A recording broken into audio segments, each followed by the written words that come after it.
Pieds nus sur la terre sacrée, avant le nouveau monde. Voici maintenant ce qu'un vieux Sioux Téton, Ocouté ou Shooter, dit en 1911 de ses croyances sacrées. Il explique que son peuple croyait en un pouvoir mystérieux dont la plus grande manifestation était la nature, le soleil étant une de ses représentations.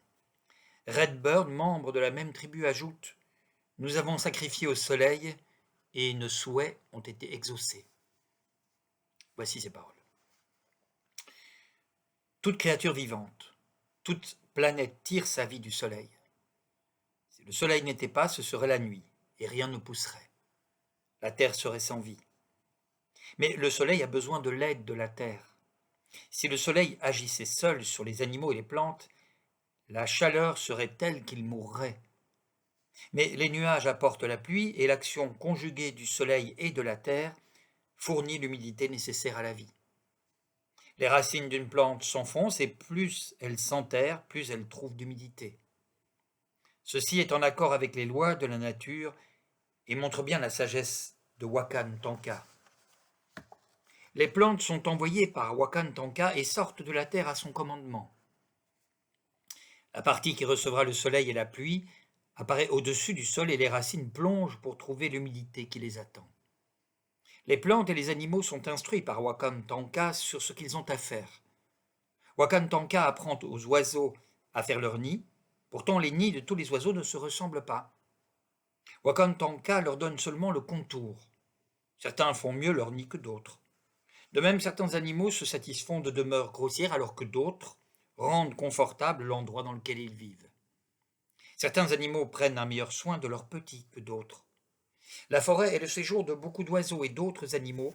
L'eau est le séjour des poissons et des reptiles. À l'intérieur d'une même espèce, les oiseaux ne sont pas tous semblables et il en est ainsi avec les animaux et avec les êtres humains. La raison pour laquelle Wakan Tanka ne fait pas deux oiseaux, deux animaux ou deux êtres humains absolument pareils est qu'il les a tous placés ici pour ne dépendre de personne et se suffire à eux-mêmes. Certains animaux sont faits pour vivre sous terre. Wakan Tanka a placé les pierres et les minerais dans le sol. Certaines pierres sont plus exposées que d'autres. Quand un homme médecine dit qu'il parle aux pierres sacrées, c'est parce que de toutes les substances du sol, elles sont celles qui apparaissent le plus souvent dans les rêves et qui peuvent communiquer avec les hommes. Depuis l'enfance, j'ai observé les feuilles, les arbres et l'herbe, et je n'en ai jamais vu deux absolument pareils. Ils peuvent se ressembler, mais en les examinant, j'ai trouvé qu'ils différaient sensiblement. Les plantes appartiennent à des familles différentes, il en est de même pour les animaux. Il en est de même pour les êtres humains, chacun ayant la place qui lui convient le mieux. Les graines des plantes sont portées par le vent jusqu'à ce qu'elles atteignent l'endroit où elles pousseront le mieux, où l'action du soleil et la présence d'humidité leur seront le plus favorables. Elles prennent racine et grandissent là. Toute créature vivante, toute plante est un bienfait. Certains animaux affirment leur raison d'être par des actes précis. Les corbeaux, les buses et les mouches se ressemblent en quelque sorte par leur utilité, et même les serpents ont une raison d'être. Au commencement, les animaux ont probablement erré sur de très vastes contrées avant de trouver l'endroit convenable. Un animal dépend beaucoup des conditions naturelles qui l'entourent. S'il y avait encore des bisons aujourd'hui, ils seraient différents des bisons d'autrefois, parce que les conditions naturelles ont changé. Ils ne trouveraient plus la même nourriture, non plus que le même milieu. Nous voyons le changement dans nos poneys. Jadis, ils supportaient les rudes épreuves et marchaient longtemps sans boire. Ils mangeaient une nourriture simple et buvaient de l'eau pure.